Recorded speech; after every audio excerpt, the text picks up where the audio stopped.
would you like to introduce our guest? I absolutely would love to do that. So, our guest tonight is Thomas Westbrook. He's most famous for creating the Holy Koolaid YouTube channel. I hope everyone here has watched some of those videos, where he responds to pseudoscience with laser focused animated videos promoting scientific skepticism and critical thinking. His videos have been viewed over 33 million times, and they explore everything from alternative medicine and faith healing, subject of tonight's talk, to psychic claims, flat earth conspiracies. Oh, I want to talk about that too. And young earth creationism. He's a former missionary kid turned atheist, international public speaker, and the president of the Faithless Forum. It's a conference that brings atheists and skeptic YouTubers and fans together to help grow an impactful community that collaborates to promote science over dogma. Welcome, Thomas. Let's see. Thomas is unmuted. Yes. Hey, can you guys see and hear me? Yes, we Yes, we can. can. First of Welcome to all, RfRx. thank you so much for having me. It's awesome to be here. And we are so thankful that you were able to join us from what time is it for you right now? 2:22 a.m. Oh Oof. my goodness. Late. And Yeah, we are so glad to have you. You have been quite the world traveler lately, have you not? a little bit. I've done.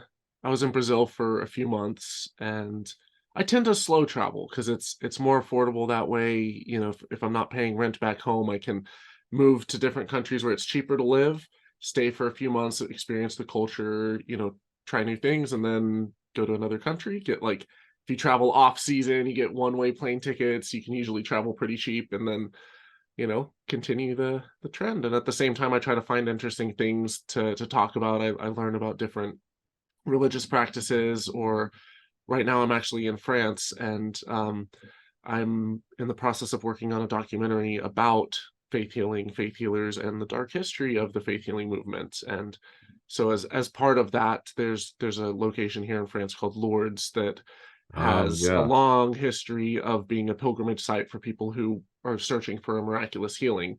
And so I'm gonna try to get some footage there while I'm here. This is the place Oh, where people bathe in blessed waters of some sort and, claim all kinds of recuperation. I believe so, but I haven't been there yet. I haven't filmed it yet, so Mhm. I don't want to talk like an expert and get the cart in front of Okay. the horse before I've gone and seen it for myself. sure. So you're going with an open mind. I am. I am. Do you want me Interesting. I'm to looking forward to that. do you want me to dive into my presentation, or are there Yes. more questions before I start? Oh, please do. We'll definitely have more questions for you, but Hmm. jump in. Tell us about faith healing. Let's begin first with a story from my personal life. Of the first time that I encountered a faith healer. It was a self-proclaimed prophet who claimed to have insider information about you, about others, information directly from God that he would get. Now, most of the things he would say were rather vague. They felt very personal. They were something that you could latch onto and believe in, because it felt like something that, how in the world could he possibly know this? But if you're familiar with cold reading and Barnum statements, that the tricks that psychics use, a lot of the same stuff applies to faith healers and people who have divine words of insight. There are two different types of readings that they can use. Can Hot you describe readings. what a Barnum statement is? Because a lot of people might not have heard I'm that term. I'm going to. Okay. There are two different types of tricks that psychics will use, and faith healers will use them as well. There are hot readings and cold readings. A cold reading is where someone doesn't really know anything about you, but they are able to like scan your body up and down, read your facial reactions, look at various features, look at what you're wearing, and come up with these somewhat educated guesses about your past, about your life, about who you are, the kinds of things that you're into, just by looking at you. And oftentimes they'll shotgun out these statements into a crowd if there's a bunch of people, or if they're having a one-on-one reading, they'll sit in front of you and basically make guesses, and the stuff that sticks, you feel like, oh, this was for me, and the stuff that misses, you tend to ignore. It's a sort of a confirmation bias. Now, the statements that tend to stick the most are Barnum statements. A Barnum statement is called a Barnum statement because it's named after the circus performances that were put on by P.T. Barnum, where he advertised that there was something for everyone. And just like with that, with Barnum's circus having something for everyone, a statement that's a Barnum statement has something in it that applies to everyone. So it might be a vague statement like, I feel like there was a recent change in your life, that you're standing in front of a number of choices that are rather significant to you. Perhaps it's that there's a sexual problem that's presented some difficulty for you. And you're like, oh my God, how could he possibly know this? Maybe it's you have a scar on your left knee. How could he possibly know I'm wearing long pants? That how could he know that I have a scar on my left knee? Well, most people happen to have scars on their left knees. And if it's wrong, then he's like, oh, maybe I'm picking up something else. It might be it's your knee or your elbow, like a joint or something. And if it doesn't hit, then they might move on to the next thing. With faith healers, oftentimes they will, rather than trying to talk to the dead like mediums do, like psychics do, they'll claim that they're getting this revelation directly from God. And it's often of a spiritual nature. It's something that they say that it's like, oh, this must apply to you, and they might shotgun out something, or they might blast something out towards you that's I see that you are experiencing a time in your life of great difficulty, and they'll give an example, an analogy. So when I was experiencing this, I thought maybe I had prophetic gifts. I thought maybe I could speak to God. And so I remember telling someone that I have this vision in my mind of you're walking through a forest, and you've been having like this I just see that you're surrounded by trees on all sides, and I want you to know that this time in your life is coming to a conclusion. And in my mind, what I was thinking as I'm getting this image is this person is in dark woods. It is a time of trial and despair, and they don't really see a light at the end of the tunnel, but they're gonna emerge out of it soon, and life is gonna get better. And the person instead turned to me and they're like, oh my God, that was incredible. That was so spot on. I do feel like I'm in this lush, beautiful forest. It's a time of growth for me, and I feel like I'm transitioning into something even bigger, even greater. And for them, they latched onto it as a hit, even though it was the complete exact opposite of what I was envisioning in my mind. We tend to latch onto these statements. Once you have someone with these words of prophecy or these words of knowledge, they're much more open, they're much more vulnerable to believing in things like a miracle, a miraculous claim. So in Now, my did you case, tell them? Oh, sorry. I was going to ask if you told them that that wasn't what you meant, or did you just go with it? at the time I was extremely religious, and I didn't want it to shatter their faith. And so I was kind of dumbfounded. I was like, I had no idea how to react, and I didn't say anything. And but it if anything, it planted a seed of doubt in my mind, because it showed me that maybe there's something more to this, that these words of prophecy that I think I'm hearing directly from God, maybe that wasn't God at all. And so fast forward a little bit, I am staying with a couple of very charismatic Christians in this kind of group. I'm in college, and there's this group home of about 10 guys who are just like on fire for God. We had a worship room, there was a prayer closet, there was a guy that claimed he had prophetic gifts and had gifts of healing. Sometimes they would go out and lay hands on people and pray over them that their pain would be gone, and their they wouldn't need crutches anymore, that the foot that the ankle that they had sprained would be healed, and the person would be like, oh my gosh, it feels so much better, and they'd remove their braces or remove their crutches and walk, and everyone thought it was a miracle. And at the time I thought it was a miracle too, until we go to this retreat. And at this retreat, I feel so on fire for God. I feel so close. I feel like I'm full of the Holy Spirit. I feel like I have never believed anything so hard in my life. And at one point, we're singing and praising God and dancing, and I had been doing gymnastics and stuff, and everyone's kind of like getting up and kind of going crazy and dancing, and I did a backflip. but I undercut my backflip slightly and I landed right on my toe, and it smashed into the ground, dislocated and fractured to the point where it was sticking up. And I shout out, "Someone get Phil," who was the prophet, quote unquote. And he comes over and he takes one look at it and he just freezes. Because up until that point, all of the miracles that they have been performing are things that could be accounted for by the placebo effect, by the pain numbing effects of adrenaline, by the power of suggestion, by any number of natural causes. And yet now there is a physical, demonstrable, noticeable distortion of my bones protruding out of my foot. And he takes one look at it and says, "I feel like God is telling me that he wants you to learn a lesson from this." Oh man. God telling him that you need to go to the hospital? Oh man. And so we wind up getting the nurse to come over, and the nurse is able to pop it back into socket. And then I wind up spending the next few months in pain, going to the doctor at on campus, getting x-rays done, getting a brace, and letting it heal naturally. But that planted another seed of doubt in me that day. But I still believed that faith healing was possible. I still believed in miracles until later, until I started, digging into the psychology of how this works, into the dark history of it. And even before I really started digging into the history of all of this, I stopped believing in miracles around the time that I stopped believing in God, that I stopped believing in the Bible, that I started realizing that there were natural explanations for things.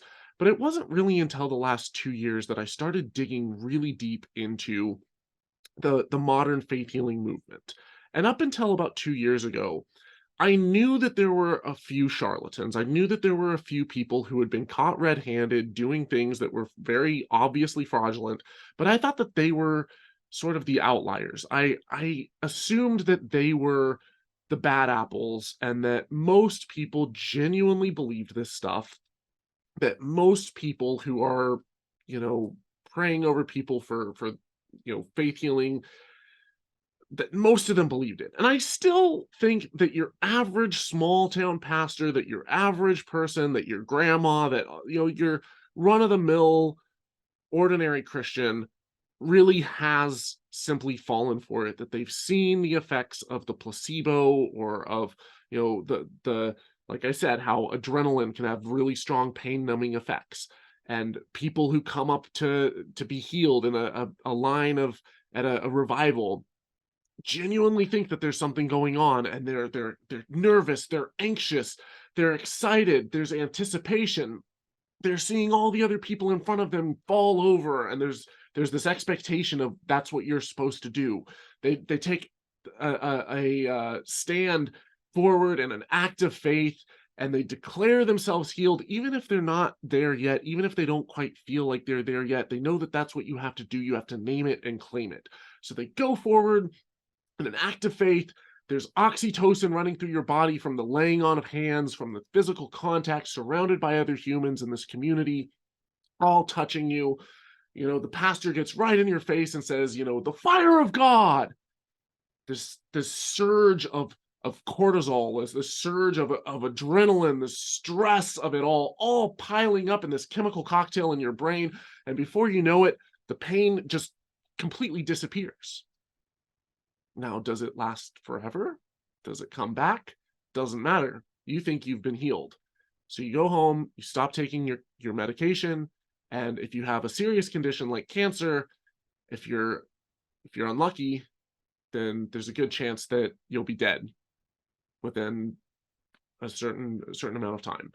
And what I didn't realize is that while I think that your run-of-the-mill person has fallen for that, I didn't realize the extent of the scams, the extent of the number of people who are blatant, obvious con artists. Now, I cannot in this presentation outright say for legal reasons who I think is a scammer and who I think is a con artist.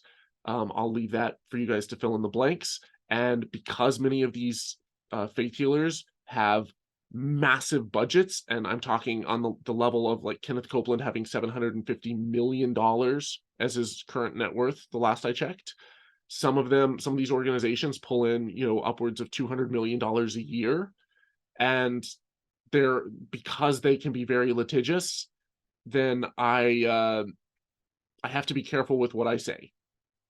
And I have to kind of give a precursor that I hold no actual malice. I'm making no actual allegations of fraud towards any particular character. But I'll show you guys a few things that may raise a few eyebrows, and I'll let you fill in the blanks and see what you think. First off, though, I want to share a video clip just to give you an idea of how dangerous this stuff is, how harmful it is, and we'll go from there. So let me share this. Can you guys see my screen? Yep. Yes. Cool. Okay. Make sure there's sound. When he laid hands on Laura Twilley 2 years ago, she told everyone it was a miracle cure. I have cancer all over my body, and I haven't been able to walk at all, or pretty much stand, and I'm doing pretty good now. She even threw away her cancer-fighting drugs, but within 2 months, she was dead. She is basically a walking dead woman. She should not be alive because through both of her lungs is cancer. The doctors are overwhelmed the fact that she is still alive and still breathing. Susan Norcane, her oncologist, rejected all these claims. Susan had an unpredictable form of cancer that was stable at the time of the crusade, but deteriorated afterwards, and Susan died 9 months later. Perfectly whole. You know that your leg is healed. Because I can jump. I can jump. You can. And I can jump. Let me see you jump. I said, by those stripes, we are healed. Former followers are beginning to tell tales of alleged deceit. The latest, Mary Elizabeth Turk of Dallas, who says Tilton promised to heal her cancer if she would give him $1,000. She almost died waiting. He said, I've got the faith. All you need to do is obey and send the money. And he said because he was God's prophet. She was so swayed by Tilton's promises of a miracle, she stopped her medical treatment. Several months later, Mary died from colon cancer. The doctor that was her oncology specialist, when she was in the hospital taking her radiation and her chemotherapy, said that if she had received medical care in time, she could have been cured, which is a strong word in cancer. Expect the miracle. Dear Jesus, the Lord's gonna touch you, young boy. The Lord's gonna touch you, sweetheart. It didn't happen. I was not even discouraged. I know it's God's plan. we believe the regrowth of tumor has been dissolved completely. This is not a rich family, yet they were persuaded by Benny Hinn's TV appeals to pledge $100 a month. In his presence, the urge to give was overwhelming. You know, I can stake my life on Pastor Benny Hinn's words. God spoke to me last night at the Colosseum Center where the crusade was going on, and he said, donate him another $2,000, and which I'm going to do it. 7 weeks after the crusade, Ashnil Prakash was dead. Her daughter Jackie says Joyce too was persuaded to turn her back on her doctors. One of the staff had told her she did not need her medicine anymore because Benny Hinn said she was healed. What did her doctor say when she decided then that she was not going to have the chemotherapy? He was very upset because she needed the chemo. Joyce Vaughn died less than a year after she stood on stage with Hinn.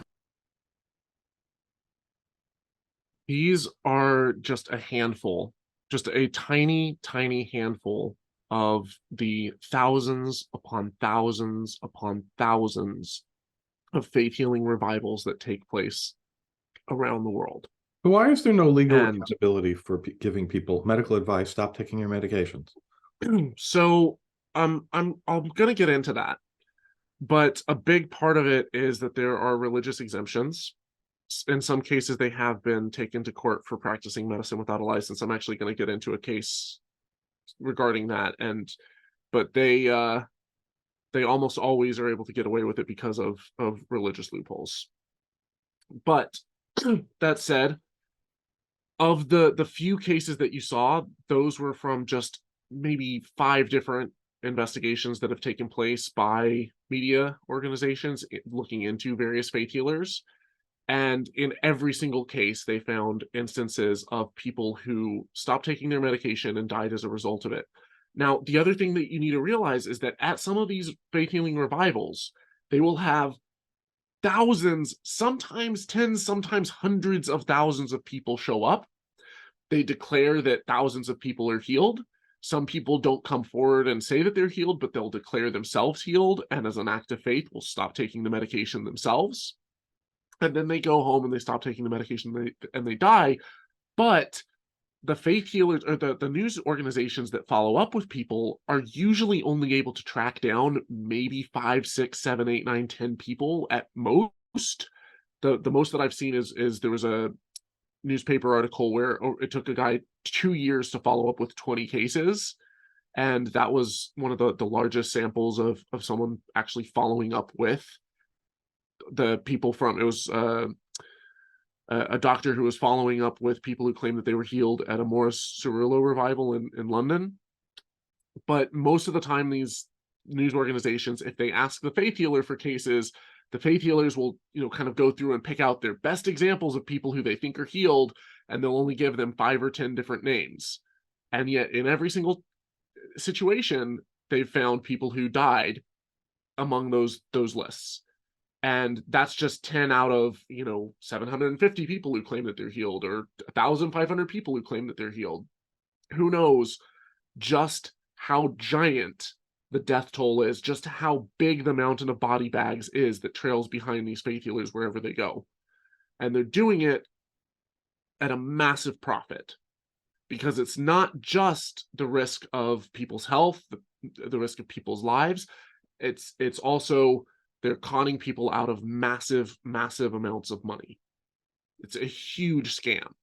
And if you think, well, maybe the faith healers genuinely believe what they're doing, they genuinely believe what they're saying. And so I want to show you another clip of a faith healer who was caught red-handed. Many of you are probably aware of this, but I'm going to show When he it. laid... Anyways. Is it Gould? Alice Gould? He knew their names. Stand up, Alice. This is a faith healer named Peter Popoff, and Peter Popoff would go around and have these massive revivals broadcast on TV. He was raking in a fortune, and he claimed that he could divine information from God and then heal people of their ailments, As well as the afflictions they'd come to cure. Burning this arthritis right out of your body. He was exposed live on Johnny Carson by the magician James Randi for gleaning information from congregants using prayer cards, which his wife would read to him through a radio earpiece. Hello, Petey. Can you hear me? If you can't, you're in trouble. Jody Dean. Jody? Dean? Jody Dean? No, she should be right there on your right side. Okay, she lives at 4267 Masterson. 4267 Masterson. I can see the angels of God all around your house. Now, Peter Popoff was not the only one caught using prayer cards. This goes it Gould?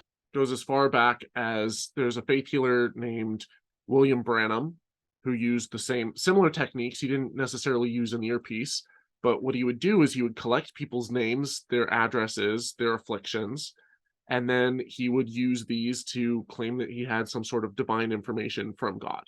And yet the information that he was gleaming came from the prayer cards. This trick was also used by a massive faith healer named Jack Coe, who had a magazine subscription in the hundreds of thousands.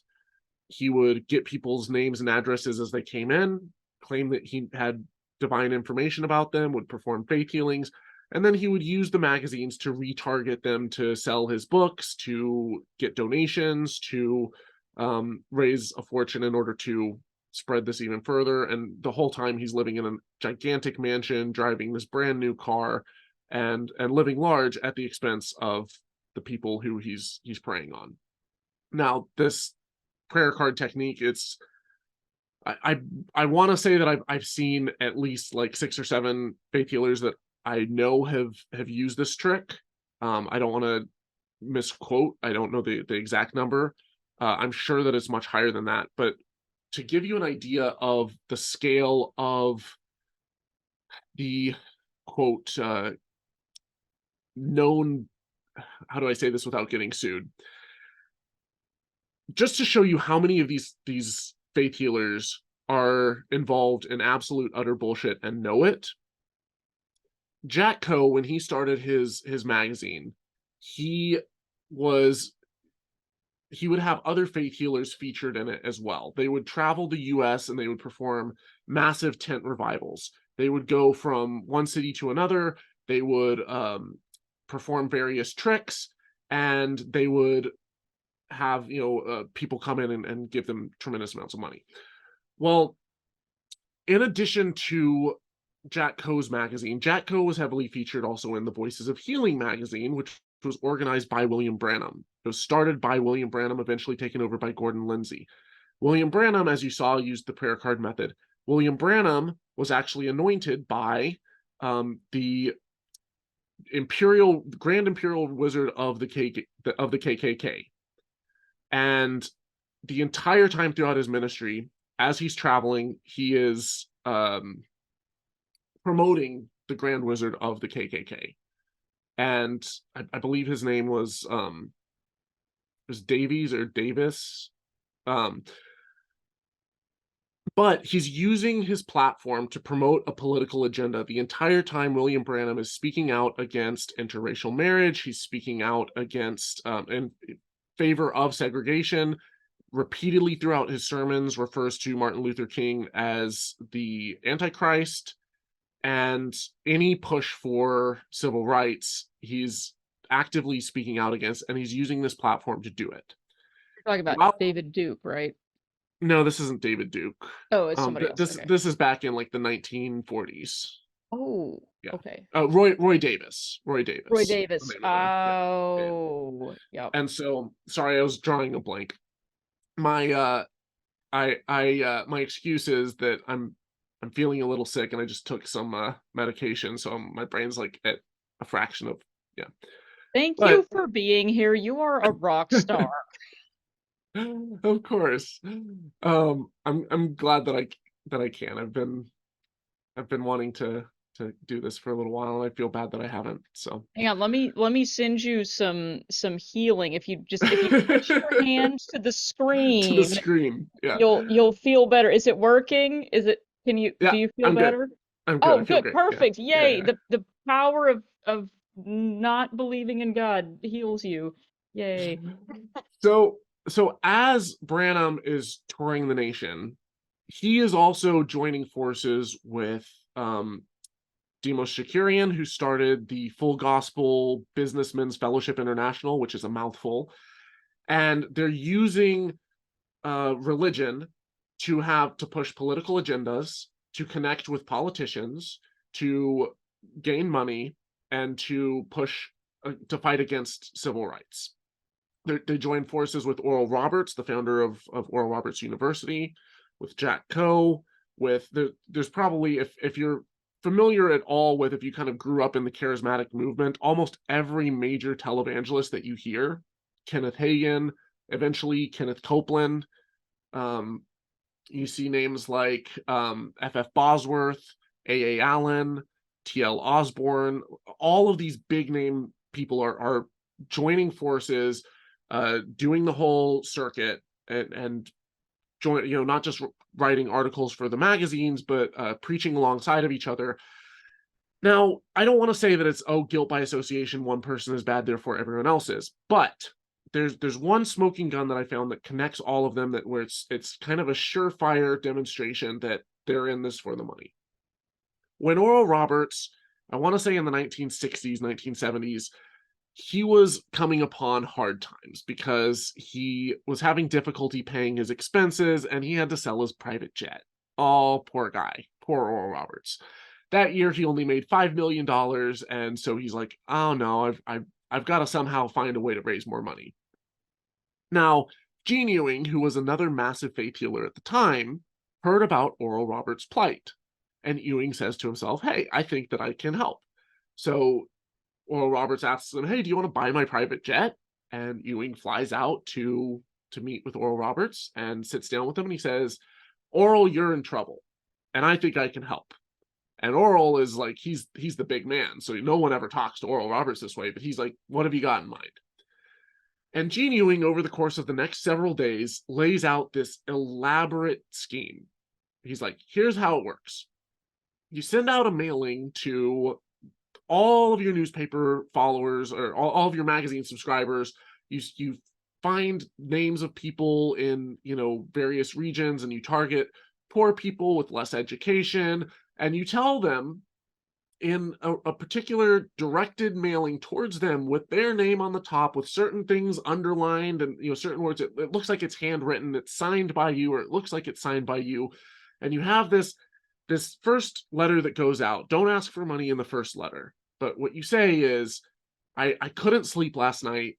I just had this strong vision where, like, God put your name on my heart, and I feel like there's something. Please respond to me. It's urgent.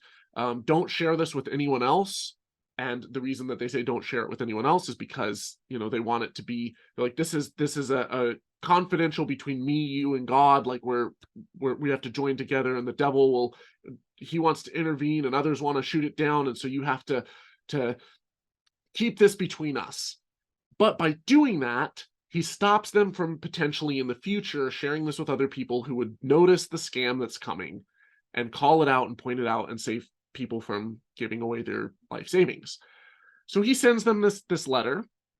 They respond, you know, saying something like, oh wow, you know, yeah, I am struggling with arthritis, or I'm struggling with I have this financial problem, and I have $15,000 in debt, and I don't know how I'm ever going to get out of it, and I need a financial miracle. And then he responds back and he says, God wants to bless you, but in order to bless you, you need to plant a seed of faith to show God that you're serious, to show God it's not that you're buying a miracle, it's that you're listening to the words of the prophet of God, and that you're taking a step forward, and when you give to God's kingdom, he blesses you in return.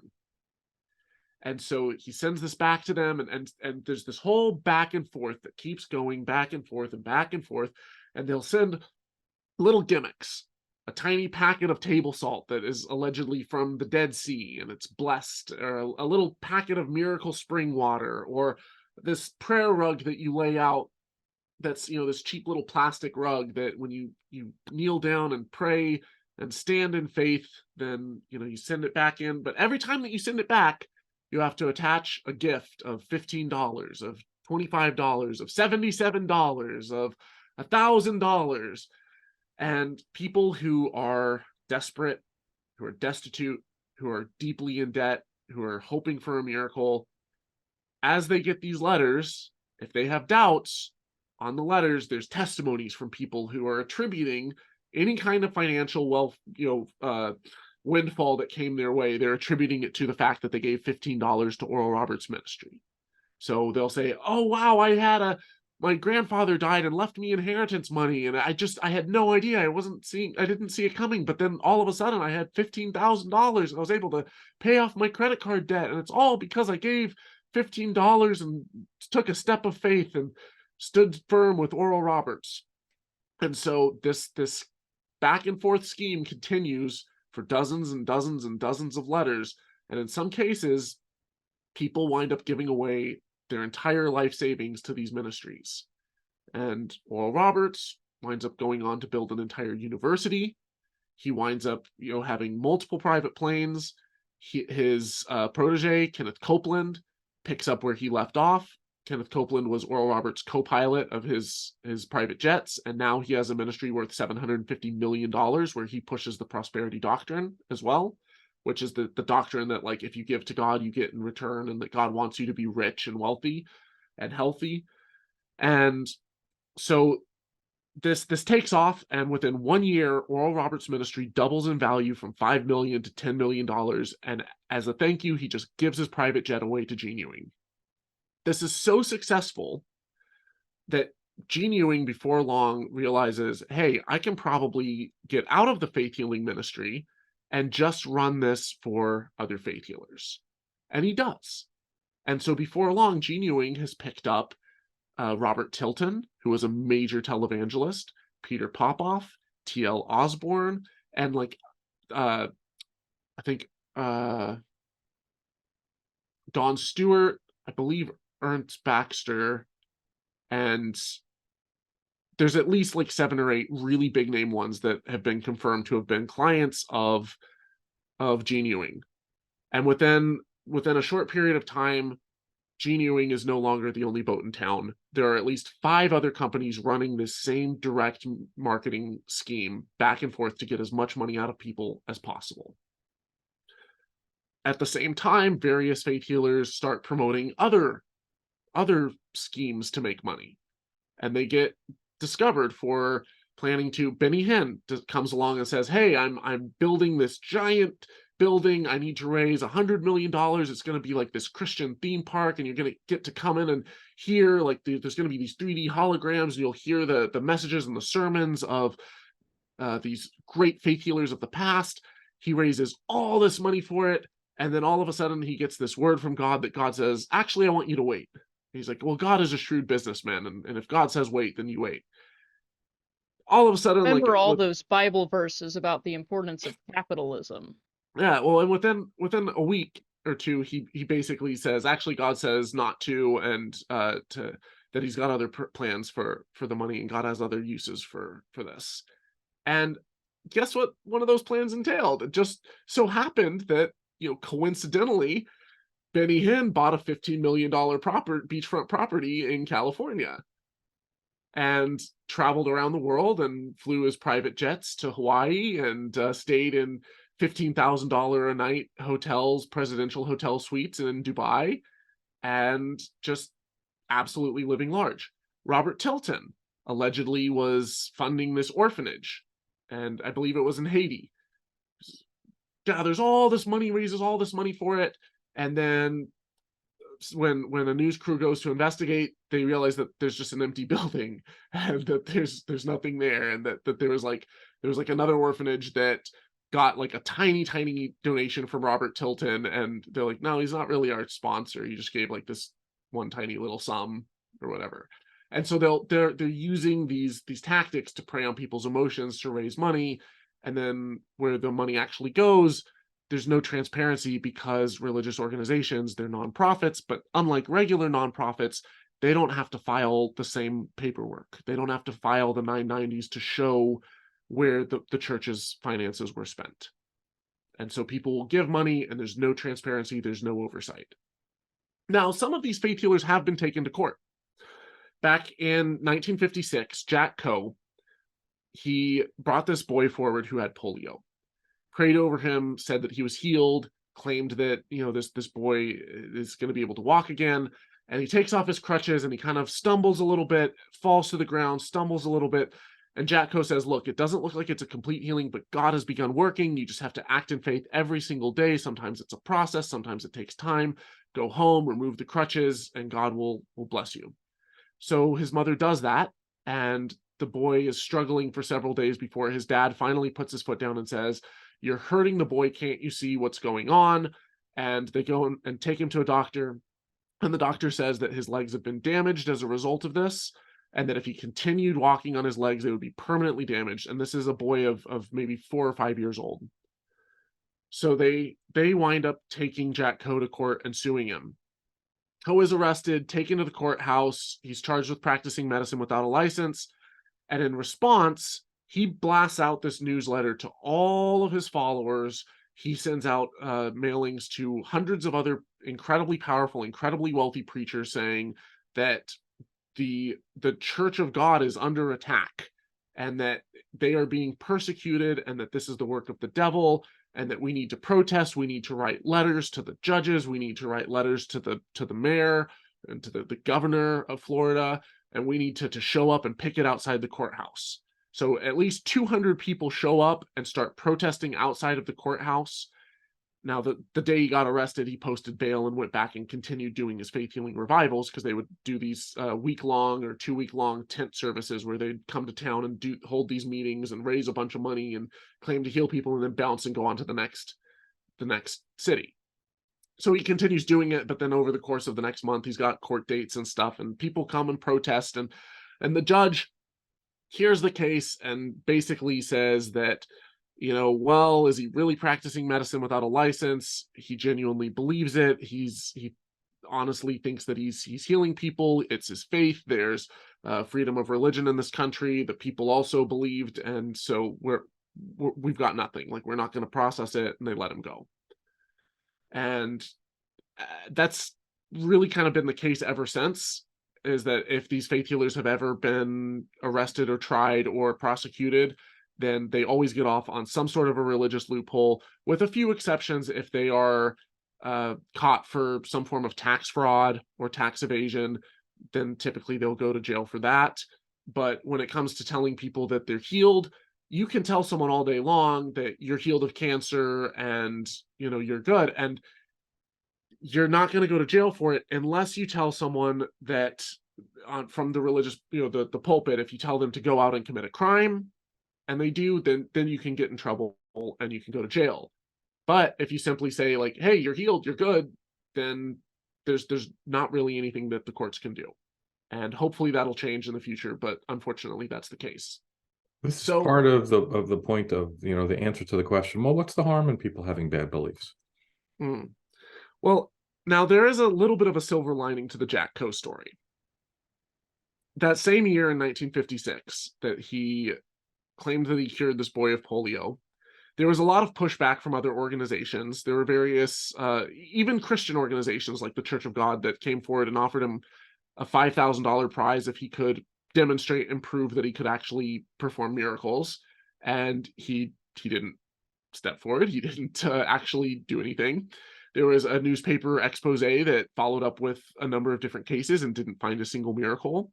There was a local skeptic that came forward and offered a cash prize as well, and he didn't take the cash prize. But that was kind of the origin of these cash prizes put forward by anyone that could prove supernatural events. If you're familiar with James Randi's $1 Million Challenge, that eventually became kind of the most famous cash prize, where they would actually test people who claim to have supernatural or paranormal beliefs.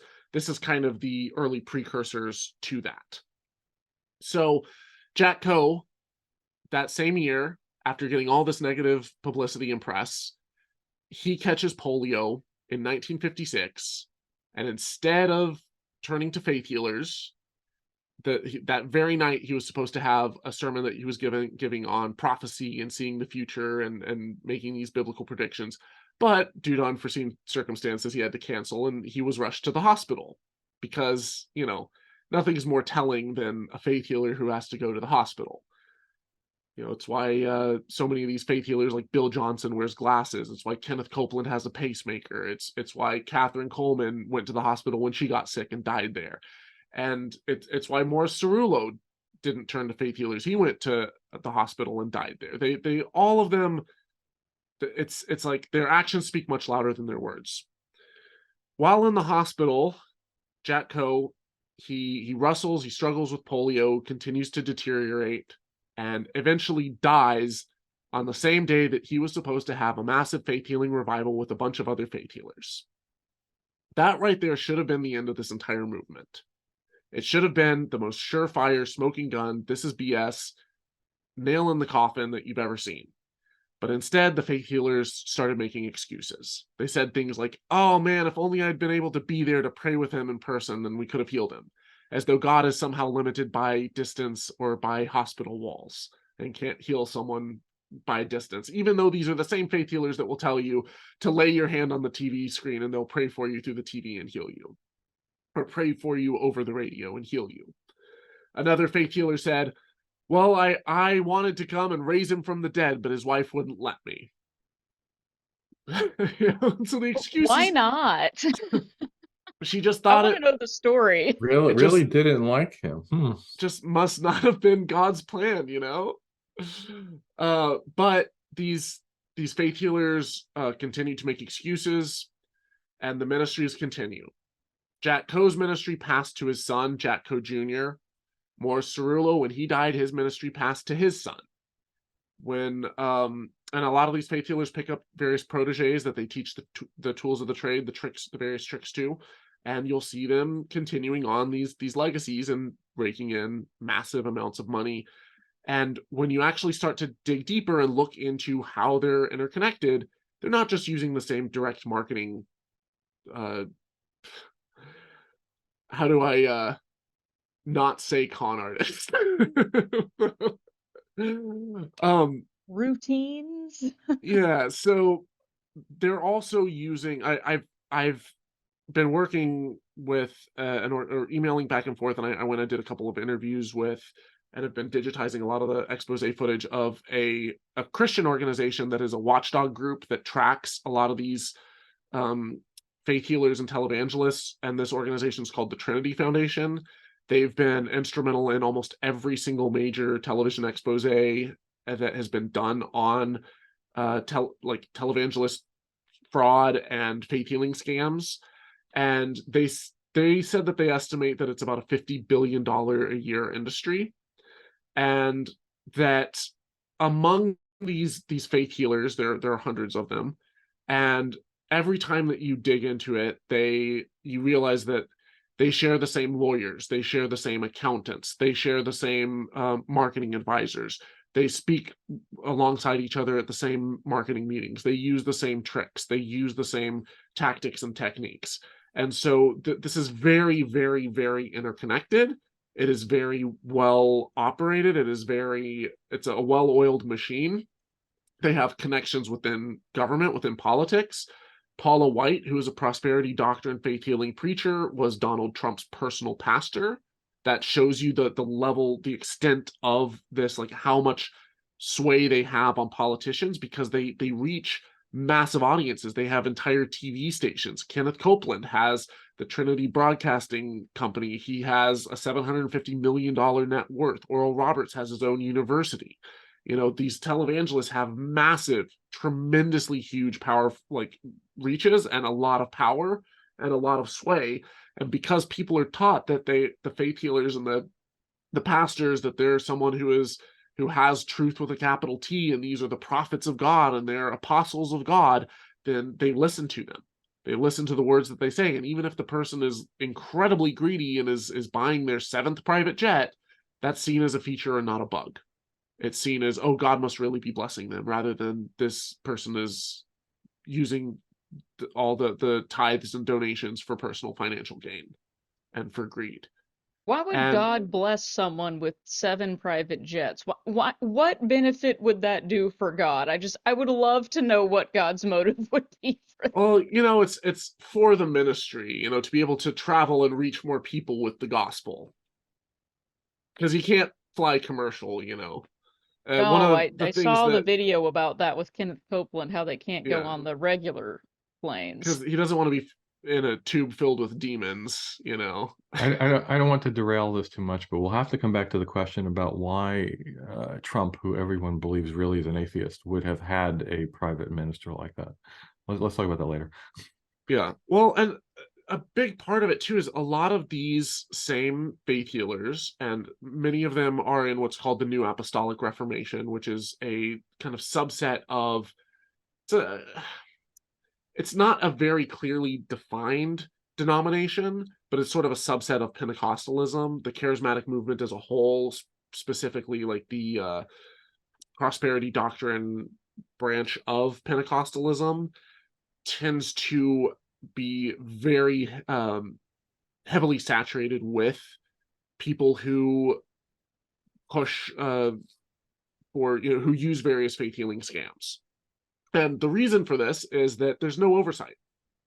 In the 1950s, a lot of these churches that were springing up, they would try to gain some sort of credibility by associating with either the Assemblies of God or with, you know, Baptist groups or something. Even if they weren't Baptist, they would set up churches like Roy E. Davis, the KKK Grand Imperial Wizard, who also was a traveling faith healer who worked closely with William Branham. He set up a church called it was like the Pentecostal Baptist Tabernacle.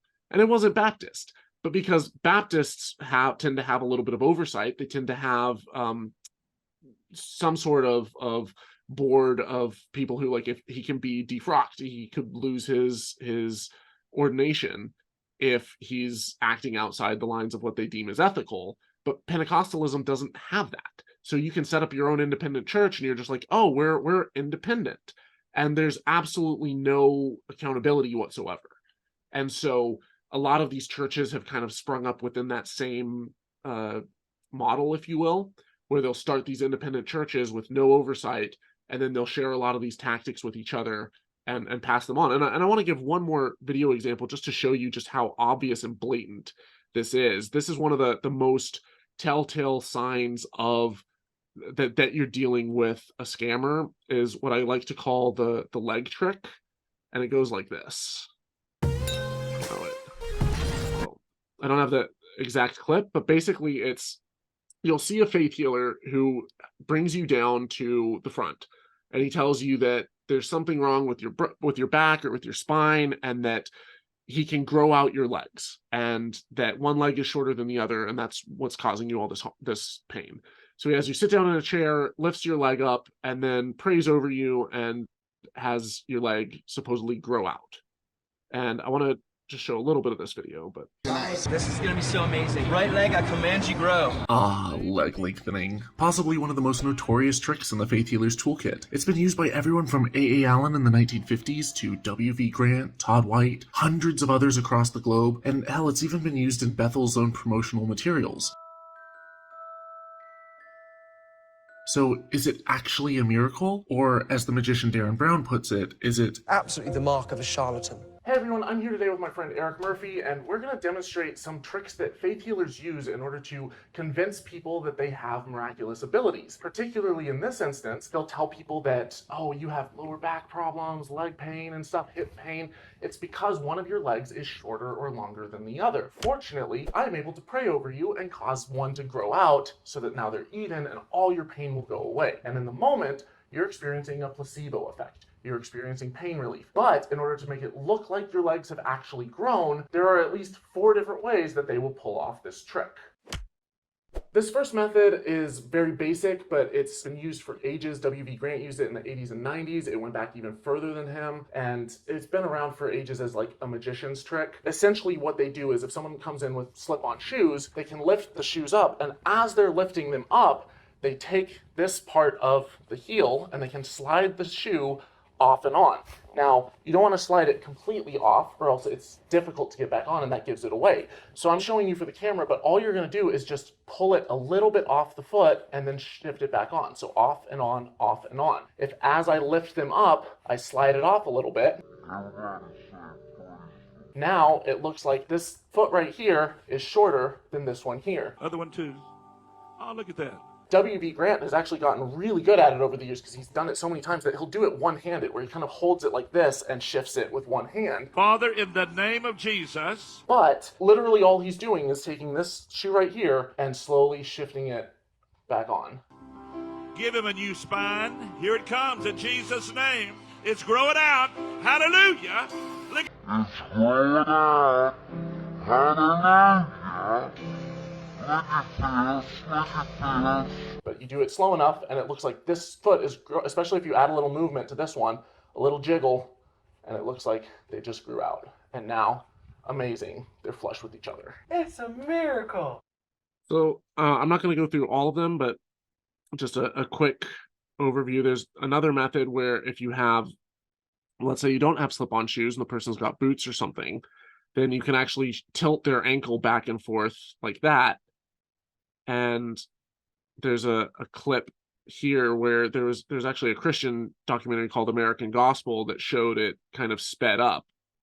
I'll play that real quick. Quite a bit and looped back and forth. Now this is where we can see what's really going on here. The leg on our right is supposed to be the short leg, and this is the leg which should be miraculously growing, but it's not. Look at the leg on our left. That's where all the action is. That's what's actually being manipulated. You can see that Todd is actually pivoting or shifting the foot of the so-called long leg so that the heels match. He's doing this very slowly over time, but it's painfully obvious when you speed up the clip. Oh God, for your glory tonight. Lord Jesus, Lord. So for this third method, you can take their feet, and as you lift them up, you just move the legs a little bit to the left. Lifting straight up, you lift them up to the side a little bit. So I'm exaggerating here in order for you to see more of it, but like if I do it way to the side, it looks like this one's longer and this one's shorter. And as you want to make it straight again, you move the feet back into place. So off to the side, back to the middle. Do you see what's taking place? If you do it just a little bit, then it's like, okay, it doesn't really seem like I'm moving him too far to the left or to the right, but it's adding a full inch right there. You can see Todd White doing that here. Sometimes Todd is a little more subtle than others. And then the final, or the fourth method, is when the person themselves are in on it, and so the person themselves are shifting their own legs forward and backwards. And those are just four. There's actually all that's going on. There's actually at least 5, if not 6, different methods that you can use for this. And so if you see someone that is doing this leg lengthening, leg extension trick, it is, as Darren Brown put it, it's absolutely the mark of a charlatan. And this trick has been used by countless faith healers over the years. W.V. Grant is probably one of the most famous. Todd White does it all the time. A number of smaller faith healers have kind of picked up the trick and will use it to try to bring people in and think that they have faith healing powers, and then pass the offering plate. And the crazy thing is that as you start to kind of get a big picture of, you start realizing just how many of these faith healers are using the prayer cards, how many of them are using information from the prayer cards to get divine information, or have been caught using earpieces, how many of them are passing around these direct marketing scams and using the same marketing people, how many of them are doing the leg lengthening trick, how many of them have been caught exploiting their followers and pretending like they're raising money for orphanages or for Christian theme parks or for new buildings or whatever, and then taking the money and basically running with it or using it for another purpose. You start to realize just how widespread this is, and just how many, quote, bad apples there are. So when I first started looking into this, I thought maybe it was just one or two, a handful of people who didn't believe it, and the rest were, genuine and sincere. And what I've come to realize is that there is a sort of survival of the fittest. There is an effect where the faith healers who exploit people and use the prosperity doctrine are the ones who are going to make the most money, and so they're able to use that money to grow their televangelism business, and the ones who don't are going to get out competed.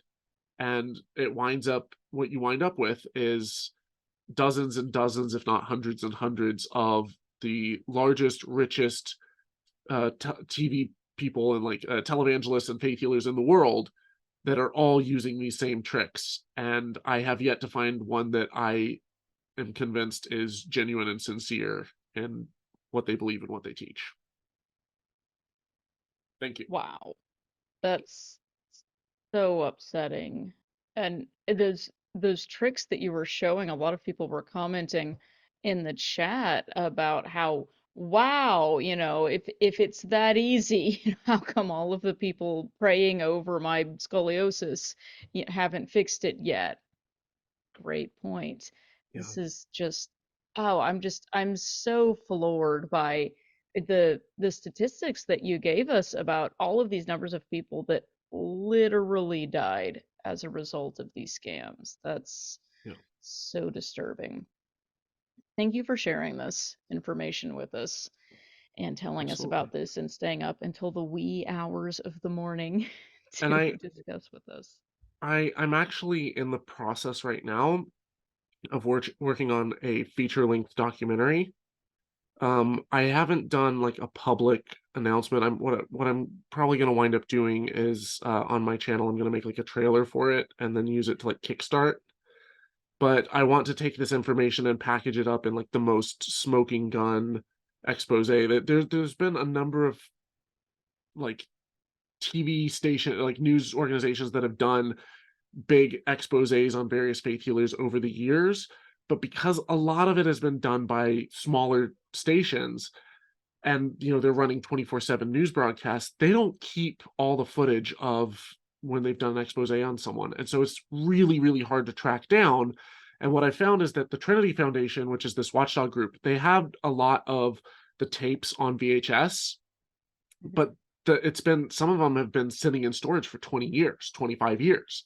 And tapes tend to, after 10 to 25 years, they tend to start degrading, and they only had them on VHS. So I actually tracked down, I drove all the way to Houston, and because it was last minute before I was flying out to France, and I tracked down a VCR that had like S video out that could like get as good a quality capture as I possibly could. And then I drove up to Dallas. I never thought I would spend $200 on a VCR in 2023 on a used Any one. number of dollars on a VCR. Yeah. But got the equipment that I needed, got all the stuff to digitize it, drove up to Dallas, did some interviews with them. I also did an interview with a whistleblower who worked as an insider with one of these faith healers. I don't want to say who just yet, because until my documentary goes out, there's danger involved, because it's a particular person who has been known to act violently. And there have been some people who have also had very mysterious deaths the day before they were supposed to give statements in court. And so I have to be really careful. But that said, I'm wanting this to be kind of a bombshell documentary that basically I can then float to like Netflix and HBO and other places and stuff, and take to various film festivals. So I'm probably going to go the self-funded route, do a Kickstarter, and that way I'm not constrained by production companies that will kind of tell me what I can and can't say. But the goal is to actually make something big here. So, Well, keep us posted when you have a trailer or anything like that. Let us know. Come back and tell us when it's ready and you have links and things like that, because we would love to see it. thank you. Yeah. And in the meantime, where else can people find your work and what you've been doing, and any resources or links that you would like to share where people can learn more about you or this topic? Yeah, I would say the number one place is if you go to YouTube and you type in Holy Koolaid, that's HOLY space KOOLAID, then you can find my channel. Or holykoolaid.com. I've got links to everything. But I'm also organizing a conference that's called the Faithless Forum. And I'm looking to bring it back next year. We don't have a set date. We're looking at various hotels. But the Faithless Forum basically started off as a conference that was brought together all the content creators, like all the YouTubers and stuff. And now we're kind of including like TikTok and Instagram influencers as well. Because a lot of other conferences they'll bring on various experts, they'll bring on activists, they'll bring on people with like PhDs, but there's not as much integration of like the various content creators and influencers. So we set up our own conference to basically bring the content creators and the fans together, and also to help the content creators to inspire each other, to do collaborations, to share advice, to help cross promote. And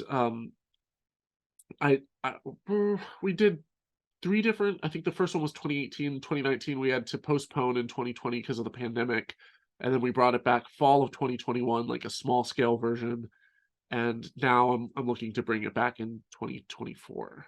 So that's the plan, but it's in the early stages. But if either of those things, those are kind of the main things that I'm working on. Excellent. Okay, well, I definitely will be looking forward to that, and I cannot wait for the documentary to come out, because this is really important information. Even though some of this, yeah, you shared with us videos where this has been exposed before. There's been a 60 Minutes article or video and things like that, but there are still people that are falling for this. There are still people that are deciding, it appears, not to take their medication or to send their money here instead of to someplace where they could get actual medical care. This is still a real thing that people can get sucked into, and these are people's lives at stake. You want to know one of the most egregious exposés that I saw was actually, it was by Inside Edition on Benny Hinn back in the early 90s. I think it was like 93. And basically Benny Hinn declared someone cured of AIDS. And then when he did an interview with Inside Edition, and they asked him, have you ever seen a blood test? And he tried to deflect, and they honed in on him and they said, have you ever seen a blood test? And he's like, no. And they're like, well, then how do you know this person's cured of AIDS? And he's like, well, because they declared themselves. I'm not telling them that they're cured of AIDS. They're saying that they're cured of AIDS, even though there's video footage of him telling people that they've been healed. And then the Inside Edition followed up with the person, and they still had AIDS. And so they told Benny Hinn to his face, they said, you're not doing them any favors, or the person who knows who they're getting into bed with this next weekend, that thinking that they've been cured and are clean, and that they're passing it on to the next person. And so it was just this just holy crap moment. And then there's literally, like, within a few weeks of that happening, Inside Edition did a follow-up case where Benny Hinn, he claimed he's like, oh, I'm gonna do better, we're gonna have doctors, we're gonna verify everything. And then they followed up, and he's back at it again, just completely without even batting an eye, telling another person that they're healed of AIDS, telling another person that they're healed of AIDS. He's like continuing to do it all the way up until modern times, last I saw. And they're following up with Inside Edition followed up with these people and found out that, like, one of them never had AIDS to begin with. Like, but they're claiming a healing that their doctor's like, no, they didn't. And then, like, one person he claimed was like, Benny Hinn's like, oh, and this is your son, and he's cured of AIDS too. And it's like, that wasn't even her son. And then this other woman, they followed up with her, and she still had AIDS, and he's still going at it, doing the same shtick. So it's just, I think that because a lot of these exposés, they aired on TV in real time live, and if you didn't catch it when it happened and you didn't have someone that recorded it, then it was just lost. And a few of them you can find on YouTube, but most of them you can't. And so that was kind of why I was wanting to, like, digitize all this footage and eventually hopefully get it up online so it can be, like, archived and visible to everyone. But also I would love to have right now I don't really have the time or the resources, but I would eventually love to, in addition to the documentary, have a website that's basically like a gigantic wiki for every single faith healer and how they're interconnected with each other. So you'd be able to click on one and see, like, their ties to the other ones. And then under every single faith healer, have a list of, like, every single time, every money-making scam that they've done, every failed miracle, the people who have died because of it, any expose that's been done, the links to those videos. Like, I would love to have that for hundreds of faith healers, and then have all the connections between how they're affiliated and associated with each other, like whether they're promoting and shouting each other out, sharing platforms and going, joint conferences together, or if they, like, have the same direct marketing manager or stuff like that. So you can kind of get a big picture view of just how widespread this stuff is. So that's going much more widely public than, whatever you say here tonight. So the legal ramifications of that don't concern you? Not if you do it right. So one, if I'm linking to, like, if I have it sort of like a wiki style article where it's like everything is sourced, where, like, according to this, he, allegedly whatever, in 1950, this person had an expose article performed by, this newspaper that found this. Then it's like, okay, I'm kind of have myself covered. The other thing is, what a lot of news broadcasts will do is they in order to cover themselves and make it fair reporting, they'll reach out to the faith healers, like, right before the publication goes out. And so, like, the day before the publication, they'll send them something like, hey, do you have a statement that you want to make? And then that way they, like, give them a fair chance to add a rebuttal. Now, if you do it within 24 hours, they probably don't really have time to respond or to send something in. So you just say, we reached out to them, but they weren't available for comment. So-and-so did not immediately respond to our request for comment. Yeah. But yeah, but no, I am concerned about the legal side of it, because I'm obviously a very small operation. I'm kind of David versus Goliath here, and if they wanted to bury me in legislation, they could. But I still think it's worth getting the news out. I still think it's worth sharing and talking about and exposing. If it saves people from losing their life savings, and it saves people's lives, and it also, I think if this is a $50 billion a year industry and they're literally lobbying and buying politicians, and I'm able to put a dent in it and cut it down to a $40 billion a year industry, and it starts, instead of growing, starts shrinking. That might be over ambitious. Maybe I'll cut it down from $50 to $49 billion a year, but you can buy a lot of lobbyists for $1 billion. And if they have to choose between their private jet and their, mansion versus another lobbyist, I would rather have them continue staying in mansions and, not being able to interfere as much in politics. So. Well, and I love that you're trying to work so hard on making this information available to people in a way that is accessible, because this is the kind of thing that presumably I guess this would be the thing if someone had a family member who was considering this or thinking of, I'm going to go off my medication and go see this person instead or something like that. Would this be like the kind of resource that someone could refer their family member to and say, hey, wait a minute, let's think about this? Is that kind of your idea Yeah, here? so I would love to have web pages that are individually optimized for search, so that if you go in and you type into Google something like I don't know, Oral Roberts, or or a more modern example would be like Benny Hinn or Todd White.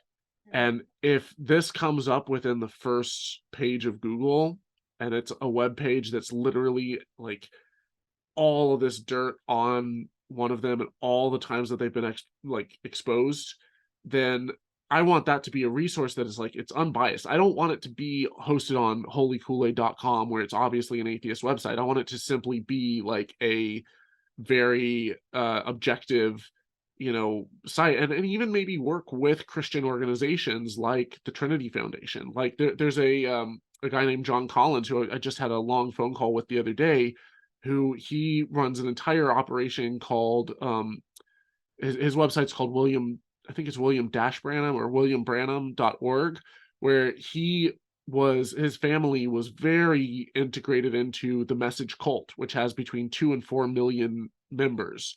And they literally believe that this guy, William Branham, was the prophet of God, and that his words directly came from God, and he was like the second coming of Elijah.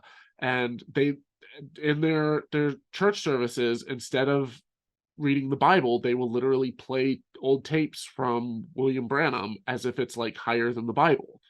And if you're William Branham, he was worked very closely with, and his protege was Jim Jones of Jonestown fame. He himself was ordained, like I said, by Roy Davis of the KKK, and he also his message was taken and incorporated and used by the founders of Colonia Dignidad in Chile, which is where it was a cult compound that was used to help overthrow the democratically elected Chilean president and set up Pinochet, and also tortured and killed people who were dissidents. And so it's like there's so much, like there's such a dark history that comes from that, like these faith healers, especially when they claim that they are the new apostles, they are the new prophets, their word comes directly from God and you have to listen to them. And then they also claim that like these prophecies from ancient times in the Bible, that they actually apply to modern times, and they apply to America, not to Israel, because America is the new chosen nation of God. Then, which actually has, I'm getting off on a whole tangent, but basically you start to see how this can be weaponized.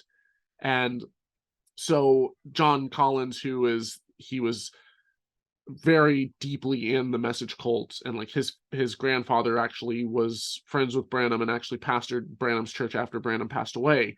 John Collins now is on the outside, and he's exposing a lot of this stuff, and he's written a number of books on it, and he himself is a Christian. Costi Hinn is Benny Hinn's nephew, and he's done exposés on Benny Hinn, and he himself is still a Christian, and yet he's pushing back against this. The Trinity Foundation is a Christian organization. There's other denominations there's like a YouTube channel called The Messed Up Church. And so a lot of these people that are really exposing this stuff, they're not doing it from a standpoint of like, we have to like wipe out all of Christianity and stuff. Like they see how toxic these scams are, And to them, if anything, they feel like these guys are giving all of Christianity a bad name. Now, I am a little bit more negative towards religion in general, but I don't want this website to incorporate my bias. And so I'm trying to like work closely with these other religious organizations to accomplish the same goal of exposing this stuff, because I think that it has more of an impact when it's not just like, oh, you're a pawn of the devil who's just angry at God, and like you're influenced by Satan. If instead there's other Christians who are like, hey, let's just put forth an objective resource and show all the times that these televangelists are caught in the act, I think it's a little more powerful. I agree. I think that's a really good point you make, because if the goal is really to save people's lives and stop people from getting taken in by scams that are going to take up all their money and prevent them from getting medical care that they really need, then it's not about trying to get people into one belief system or out of another belief system. The point is that you want the information to get to people, it packaged in a way that they're going to receive it. And if there are Christian organizations that are also pushing back against this, because of course, if they truly believe in their faith, they don't want scam artists to be running around making them look bad either, then by all means, get that information to people. I think that's a really good strategy. Yeah. Well, thank you for doing all of that. I really think that is such a worthwhile endeavor, and one that is so important. This is a real issue. People really are falling for these things, and it's something that I think does need a lot more attention than it's currently getting. It may sound outlandish to some people, but I mean, I grew up in a belief system that in which this kind of thing was happening and was floating around, and people were believing these things, and I know people who still believe these things. Like, this is real. This isn't something that, oh, we figured this out already, this is old fashioned. No, this is really a problem. And Yeah. I really appreciate that you've drawn attention to it so that Yeah, people and could not fall for it. a lot of people don't realize the scale of it. Hmm. They don't realize that even though like William Branham died in like the 1960s or 70s, I believe, so it's been at least 50 years. His ministry, he has his ministry is like Voice of God recordings. His sons continued it on, and then they set up a branch basically to move and protect their financial assets called Jehovah Jireh Ministries Incorporated. You can find the 990s of those, and in 1 year alone, both of them raked in $100 million each. And you have to realize that like they're targeting, like a lot of these ministries at least are targeting the poor regions of America, because they realize that there's less education, there's more religion, there's more indoctrination, and so people are more likely to fall for it. And they're less likely to have the resources to sue them if they lose their lives or lose their money. And so they tend to target poor neighborhoods. And so if you break that down and you're like $100 million, if people who are only making 20,000 a year, they're and they have to live and pay rent and stuff, like how much is each person sending? It's probably not a massive amount individually, but it's like that they're not getting this $100 million in like one lump sum from Bill Gates. They're getting it from thousands and thousands and thousands and hundreds of thousands of small donors, and that's just one ministry. So like that kind of gives you an idea just like how many people are falling prey to this stuff. It's really a real issue. So thank you again for doing all of the work that you have to dig into that and make that information available to people. I think that is so important. And we have a few questions. We actually have quite a few questions. We can get to as many as we can. Are you ready to answer some Yeah, Q&A? let's do this. All right. So let's see. One person was saying they would love to know what you think about the modern manifestation movement, where you're doing things like repeating, I am healthy, I am wealthy. And they're wondering, is this some kind of wishful thinking? Is it positive affirmation? Is it just lying to yourself? Do you think there are any positives to this kind of faking it to make it sort of thing? Or what's your thought on that? So there's a lot of overlap between like the whole New Age, if you're familiar with The Secret, and like the sort of the power of positive thinking, and what's the name of it, the idea within The Secret where you if you manifest, if you think it into existence, Manifestation is used a lot. There are tons of TikTok channels now where people are proclaiming this is the truth. It is nauseating. but there's a specific word for the idea that's held within The Secret. The law of attraction, thanks, in the chat. So basically this has overlap with Christianity, specifically with the charismatic prosperity doctrine ministry. And you'll see this kind of back and forth between like New Age spiritualism and Christianity and faith healing, all the way back to when I believe it was not F.F. Bosworth. There was a faith healer who set up a cult compound called Zion back in like the 1930s, I think. And he actually claimed that he was a Christian mystic. And one of his disciples was F.F. Bosworth, who was a faith healer. And so you kind of see this sort of intertwining between mysticism and Christianity, and the whole speaking in tongues and glossolalia. And like even people like Terence McKenna, who was a very like New Age, super into psilocybin and hallucinogenics and stuff, he would go into these fits of glossolalia, which is, if you're not familiar, is speaking in tongues, where you're just basically saying gibberish, and it's words in the absence of meaning.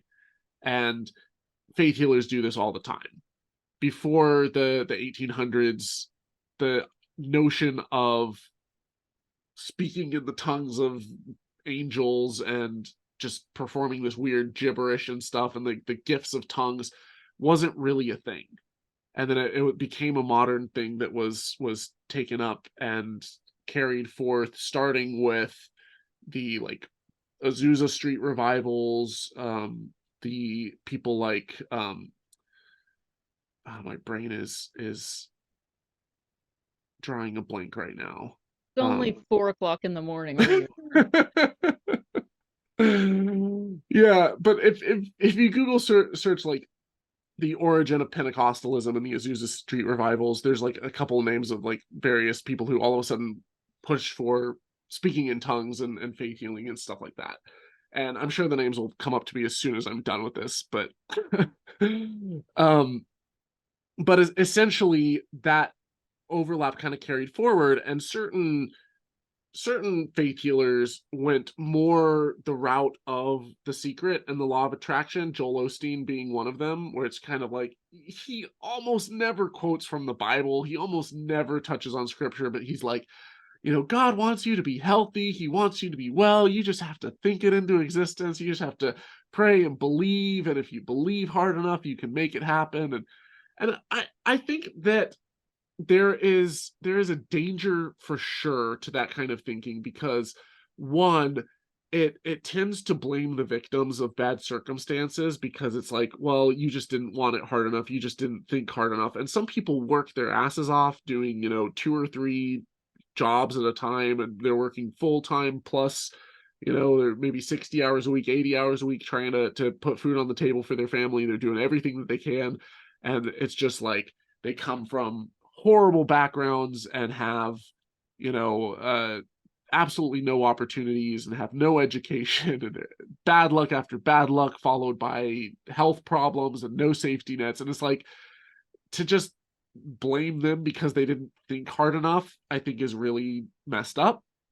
And it also, it's like it misattributes it makes people think that like they are responsible for their own success, when a tremendous part of it, hard work is important. If you don't put in the work, you're probably not going to really grow and expand and build something. But a huge percentage of success is luck, just being born in the right country. If you think that you're self-made, it's like, I'm sorry, but like, you weren't born in Somalia as an orphan kid, whose parents died in a bombing, or who's, lost their parents because of a suicide attack. Like what you had absolutely no say in that. And if you were born to a family where your parents didn't get divorced and you were able to go to college and afford it in a modern country, those are tremendously lucky things. And so this idea that like, oh, I envisioned it and it happened. It's like it tends to misattribute success and blame people for misfortunes. So I think that's one of the dangers of it. Now, as far as the positive side of it, I think that there can be a, like, rather than simply being depressed, if you're like, no, I can be stronger, I can be better. Like there's an aspect of therapy, with like cognitive behavioral therapy and stuff, and positive affirmations, where like if you are feeling, tremendously down about yourself, and I'm not a therapist, so don't like take this as gospel or whatever, but This is not medical advice. it's not medical advice, but I know people who like they'll stare in the mirror and they'll say like, you've got this, you can do this, you are beautiful, you are strong, like you are, you're not a bad person, you can accomplish great things. And it's like, yeah, sure, if you want to do that, like, go for it, awesome, more power to you, like stay positive and like look on the bright side and stuff.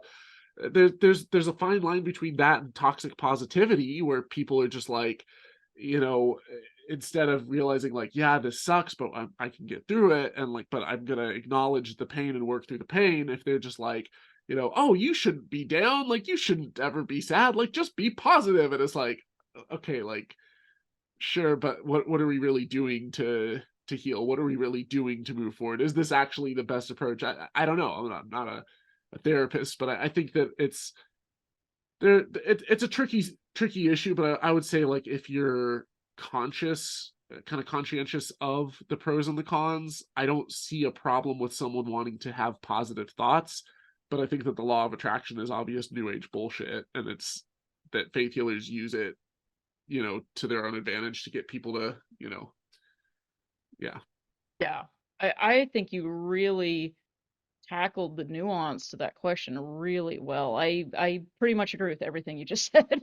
I think there's a lot of this sort of woo BS that is just, also a scam for people. But I mean, you make a good point about, maybe it's okay to have positive thinking as well if you're not attributing it to, oh, this is going to make everything in my life good now, and this is some kind of magical way that I'm going to manifest things. And but it's okay to think good things about yourself. I remember this was a stop for me as I was coming out of my very fundamentalist belief system. Was I did encounter some of the Joel Osteen and a lot more. It was prosperity gospel, but it was more positive Christian programming that was saying things like, oh, you can do it. And, you're a good person. You have value. You're worthwhile. You can be happy. It's okay to want good things for yourself.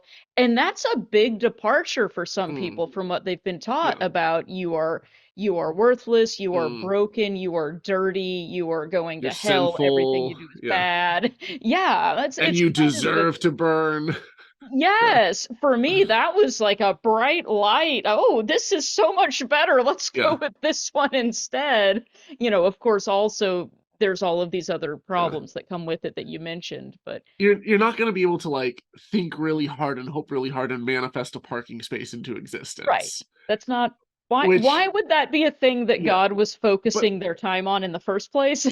But I've heard prosperity, like not prosperity doctor, like a kind of the law of attraction style, like positive pastors that will literally say that, like, I thought about it and it happened. And it's like, well, that sounds like confirmation bias. Like, how many times did you think about it and it didn't happen? Like, how many times I look for a parking space and I don't find one. Yeah, how many times did you not do that and there was still a parking space because the garage normally had a spot? Like, Right.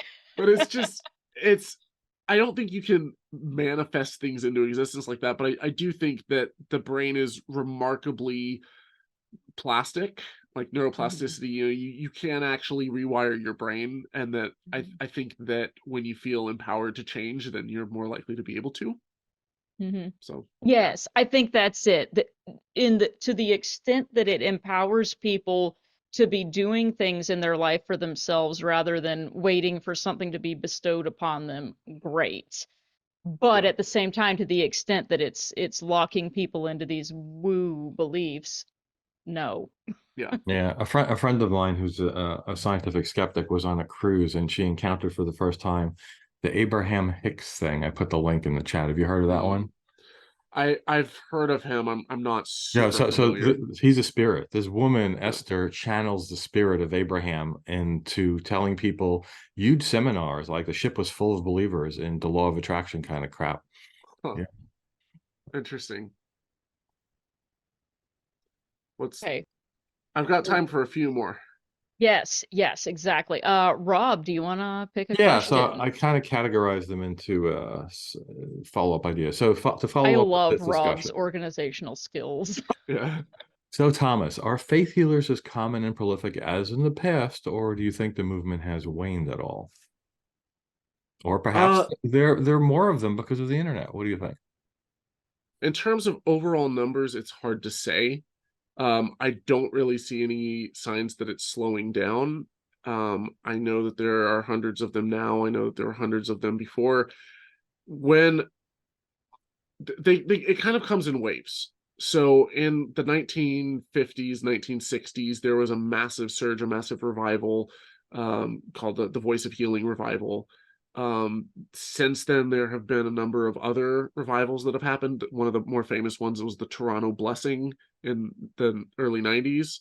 And you'll see it pop up from time to time. There was a recent one at Asbury College that took off. There was one, I think it was Lakeview or Lakewood? I think it was Lakeview. There was the one with Todd Bentley that popped up, and people will flock to it and flood to it. And there's all this news and attention surrounding it, and new faith healers will pop up and emerge. Right now, there's a new quote unquote apostle that does this stuff called Catherine Crick. But it comes in waves. I would say that the faith healers today are much wealthier, much more influential, and much more powerful than ever before, because they have had decades upon decades upon decades to build their empires, to grow their wealth, to build their TV programs. And the ones that have not made it, that haven't been successful, may have quit, may have moved on, may have died. But the ministries that have lasted this long just continue to grow, continue to balloon, and they're not going away anytime soon. This is like Dr. Darrel Ray's book, to promote that, the God virus. This is a televangelist virus, right? The mutations happen, and the ones that come up with an accidental improved methodology of reaching people are the ones that survive, and the other ones don't. Yeah. Yeah, and we have a follow-up question from Dr. Ray, don't we, Rob? Yes. Yeah. To this last discussion, Dr. Ray was wondering, do you see this in other countries? Specifically, he wants to know about Brazil. But my question generally is, what do you know about this happening in other parts of the world?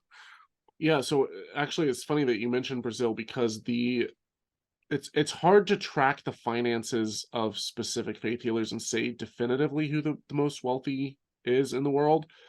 But when I talked to the Trinity Foundation, they seemed rather convinced that the wealthiest faith healer in the world is actually from Brazil, in a church called Universal, or it's like the Universal Church of God or something like that. If you type in Universal Brazil, it'll be like the first result.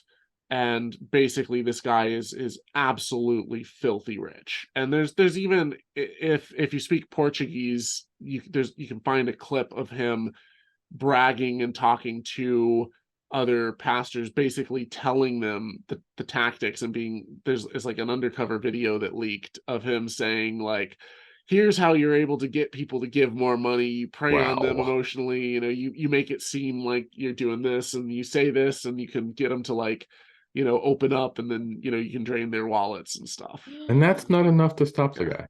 And I mean, he's not the only one. Like, Benny Hinn would have people literally come forward and say, like, that insiders that would worked with Benny Hinn, and they're like, yeah, we'd go backstage with him, and he's like counting the money from the offering plate, and he'd be like, you know, haha, this woman said that, like, or so this woman would say like, oh, this is my last $5, and Benny Hinn would be like, haha, guys, we got our last $5.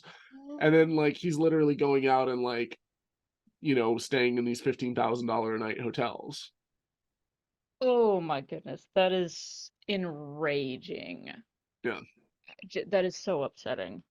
Oh my goodness. Which actually, an interesting scam that exists, in addition to the ones I've discussed so far, there's something called skimming, which is the faith healers, they'll all along the way, they take in so much money, and in order to kind of keep everyone happy, like various people along the way will kind of take money directly off the top of the offering plate. So the people counting the money, the people organizing everything, like, and because it's all in cash, it's not really traceable, it's not really taxable. And so when Ewing was I can't go into that yet until I have my until I broadcast certain things. There's some things I can't talk about, but there are a number of faith healers that have had pretty damning things where they've just literally just taken the money directly from the offering plate, stuck it in their pocket, and just used it for whatever they want, rather than actually putting it into the ministry or investing it or whatever. So, yeah. If I was still religious, a religious Christian, and believed in the idea of the good and the evil forces, I would actually have to believe the evil forces are controlling all these televangelists. But I think it's just crappy human nature. Can I share one story though Sure. is yes, hilarious and at the same time like WTF to the max? Is that Gene Ewing, the guy that I mentioned earlier, who would do the telemarketing operations of Oral Roberts and all these other faith healers, used to be a faith healer himself and would pack out massive arenas. And before he basically left the faith healing in order to run the operations. And every single one of his services, he would raise someone from the dead. And he would have someone in a coffin, and he would have this whole thing where he's like, you know, reads from, I believe it's a chapter in like Ezekiel or maybe in the book of Revelation, where it's like, and, you know, the trumpet will sound and the dead shall rise. And someone in the back would blow an air horn. And it was this whole spectacle. And this woman in a coffin would raise up as though coming back to life. And he performed this stunt at every single faith healing revival. And like there was one newspaper article where like this woman was like in the front, and she's like, well, if you see a blonde woman in a white robe get out of the casket, you know, she wasn't actually dead. I saw her go backstage a few minutes earlier with Ewing, and then he came out and she didn't. And sure enough, like 5 minutes later, this blonde woman in a white robe pops up. And at one point, Ewing's own lawyer, or ex-lawyer, former attorney, said that like he got in a limousine with Ewing, picking him up from the airport or something, and Ewing, I think Ewing was picking him up from the airport, and he had a prostitute with him. And so, you know, which is kind of funny for a faith healer, you know, almost, I mean, not too unusual. There's been a number of cases where, you know, like, was it Ted Haggard that got caught with the male prostitute and the meth? But he's with the prostitute, and like the next day when his lawyer goes to watch the faith healing service, guess who's raised from the dead? It's the floozy from the night before that pops out of the casket and prances about like she was just raised from the dead. It's a dangerous profession, I've heard. Yeah, apparently. Oh wow. And on that note, everyone is going to look up that video now. Yeah. I sort of answered the question though in terms of Brazil, but there's one more thing I want to say about the extent of it internationally, is that some of the wealthiest and largest faith healers are actually in Africa. And this has spread like a virus to Africa, because there's a tremendous amount of religiosity. And also because, you know, if you anywhere that maybe the education rates are not as high, or maybe there's more poverty, if there is, you go to anywhere in the developing world and people are susceptible. And that's why also in the southern United States it tends to be more prevalent, because there's less access to quality education, there's more religious indoctrination, and there's more poverty. That's where they tend to target. And so a lot of these faith healers have actually spread to Africa. Reinhard Bonnke was one of the biggest faith healers in the world, this missionary, and he would perform these scams all over Africa, and then trained up and raised up other people. And now there's a number of, like, Alf Lacow was one of the big ones. I think his name's TD Joshua or something, or something Joshua. And there's a number of them in Nigeria, Kenya, South Africa, like they're all over.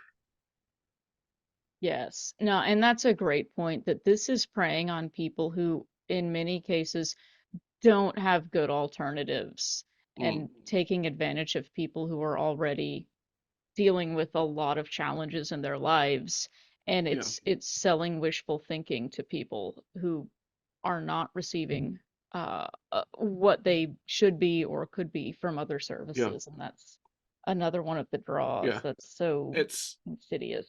It's not as common in Europe, but it's also not unheard of.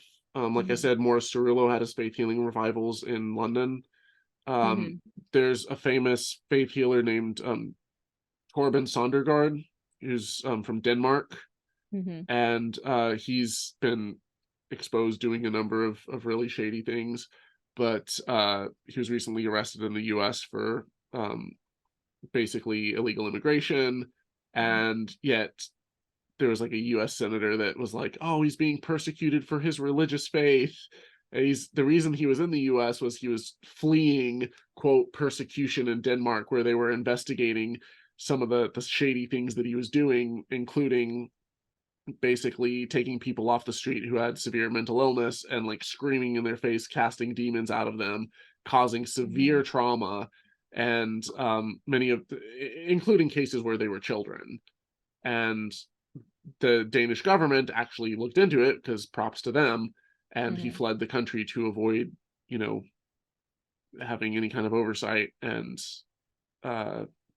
he also, if to anyone who thinks that he might be the real deal, he's also been caught doing the leg trick. So there's that.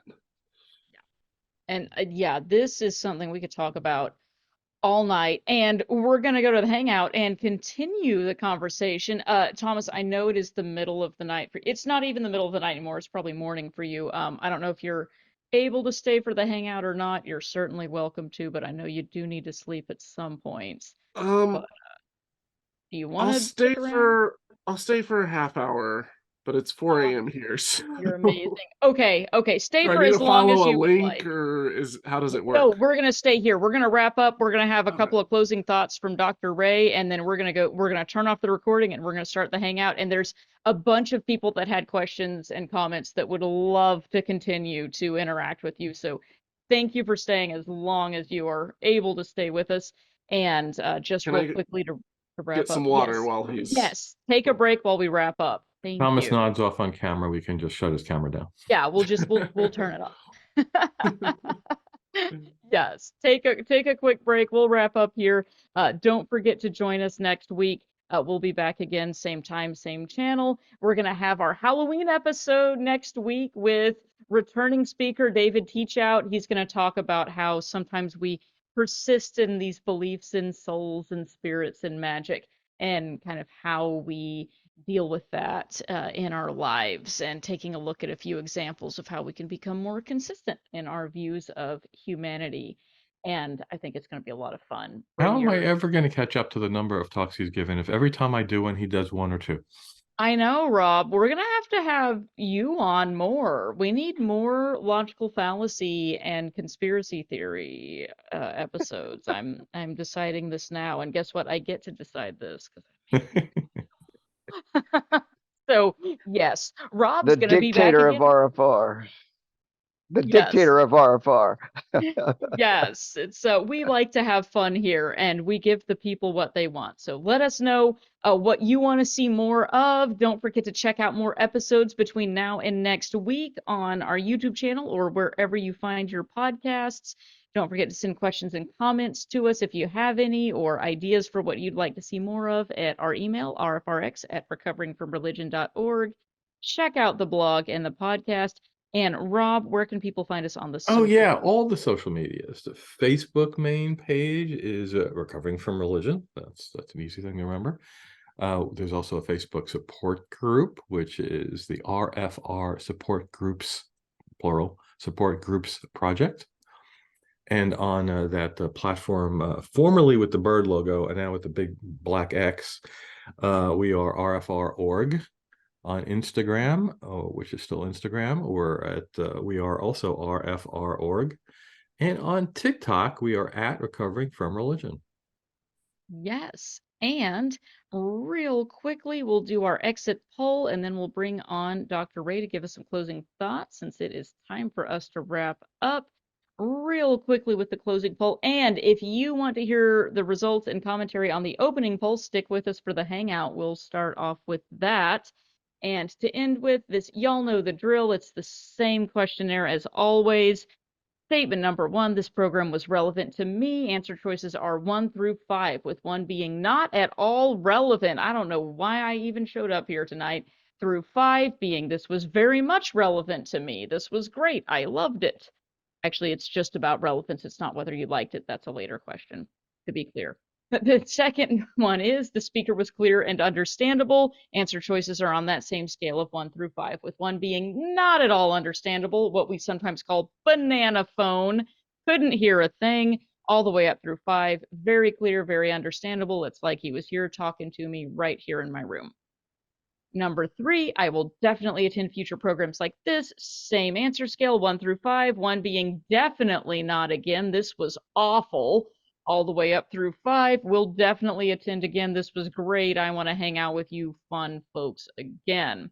And finally, number 4, how did you find RfRx tonight? Was it through the RfR online community or Slack channel, which we spoke about earlier?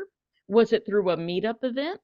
Was it through Facebook, X, or Instagram? Through Discord, the RfR website, or something else? And I'll leave that up for a few minutes while we bring on the wonderful and amazing Dr. Darrel Ray, our president and founder.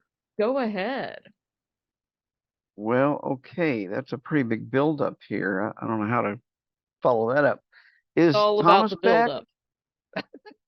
Thomas is abandoned. Oh, there you are. I'm I here. just want to say thank you, Thomas, for the education. And I think that's what you're doing tonight, because I have met way too many atheists that think, what's the harm? It's just a show. It's just entertainment. But there's a hell of a lot more going on there. So I appreciate that. Do you remember the time when Oral Roberts, this is much later in his career, when he got a vision from God that he was about to go bankrupt. So he got a vision from God. If you don't raise $50 million, I'm going to kill you. And so he went out to all of his followers, and he wasn't going to go bankrupt. Like from stuff that I've heard and seen, like that literally that miracle or that idea was put forward to him by Gene Ewing. It was like, hey, here's another way that we might be able to get a little bit more money out of your followers. Okay. And it worked. Yeah, it did. I think he got close to 100 million. But then Pat Robertson a few years later had to come in and rescue him, and literally bought Oral Roberts. Oral Roberts, I guess, is owned by Regents University, even though they've kept their identities separate. Anyway, that's a whole nother thing. So have you read, or I just want to throw this out to anybody that's listening, Leon Festinger's book, that When Prophecy Fails, written about 1955, is probably one of the best resources studying this kind of behavior. And you may have heard his name, and if you haven't heard his name, you'll recognize one of his products, and that is he's the one that invented the word cognitive dissonance, or the phrase cognitive dissonance. So I just looked, and the book is actually only 99 cents on Kindle, so you can get electronic copy. Do you say it's called When Miracles Fail? No, When Prophecy Fails. When Prophecy Fails.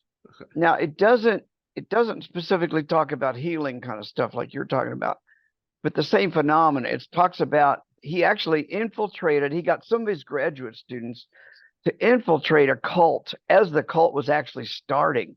So I mean, within the first few weeks of the cult, he's got graduate students, trained psychological graduate students in there watching the behavior. It's the first and only time anybody's, well, not only maybe, but one of the first times anybody ever did that, and done by a very, very competent social psychologist. So anyway, if you're interested in that kind of stuff, go check it out. 99 cents. I even saw it for free somewhere else, but anyway, 99 cents can't beat that. I want to, here's my viewpoint on some of this, and that is, bottom line is, supernatural beliefs open the person who holds that belief to manipulation. So when people say things are harmless, I will respond, if they believe in something supernatural, they can be manipulated. So that's what we're hearing here from all Thomas told us tonight, is these poor people, because of lack of education or other life issues like health, are being terribly manipulated and stolen, in my book, stolen from. So I think we need to educate the greater population. This is not just a secular issue, it's a worldwide issue.